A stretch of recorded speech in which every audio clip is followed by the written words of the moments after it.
All right, we're going to do a quick demo on how to run a financial report within Oracle Cloud. You can run the financial reports from the Financial Reporting Center. This is kind of Oracle Cloud's answer to FSGs in EBS. These are accessed from others on this menu bar up top or from the hamburger. Once you select others, you can select Financial Reporting Center. And then this will bring up all the financial reports that you have access to. These are the ones that I've run most recently. So if I click on this USA rolling 12-month income statement, this should bring up a prompt, and prompts are just ways that you can run the reports. This one has a single prompt for ledger. You can prompt for period, company, account, all different types of things, just like you could in EBS. If I click OK and accept the default, this will run this report for the US primary ledger. Now, when this report comes up, what you'll notice is there's some blue fields across the top. Those are called points of view, and those allow you to change the data on the report dynamically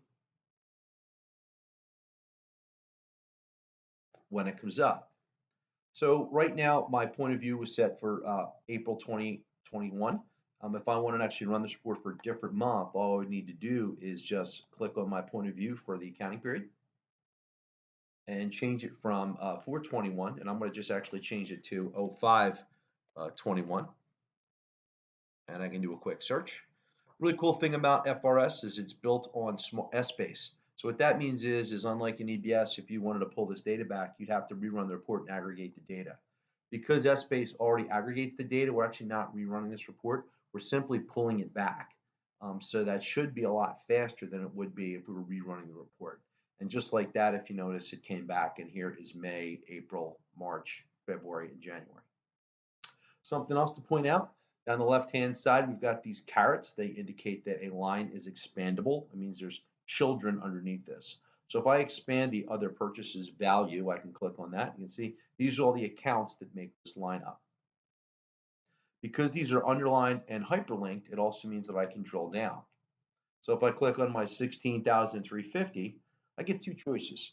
I can drill down to the account analyzer, account inspector, or right to the details. With the account inspector is that kind of allows you to do a little bit of analysis and like pivoting. So you can also do this in S-base, but in this tool you're within the confines of Oracle Cloud. And if you notice, there's my May number, and there's the 63,542 that I drilled down, and there is my 16. If I wanted to see what cost centers made this up, I can click over here to my page level dimensions, my cost center value.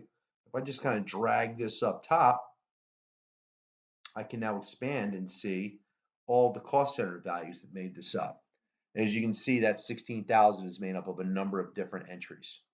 Each of these is also drillable. So if I click on this 654, because it seems interesting to me, I can now drill down to the actual journal entry or entries that made that up.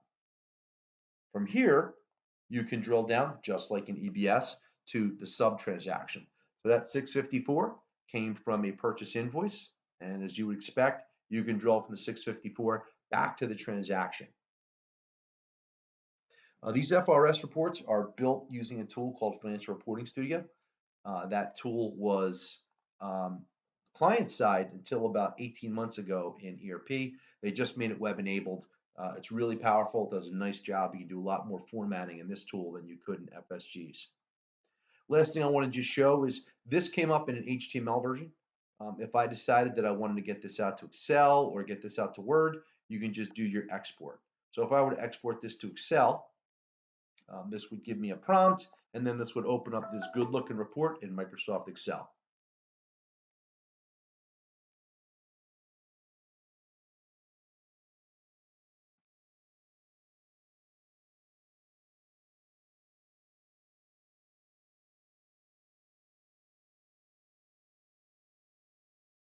And that is a very quick preview of reports in FRS.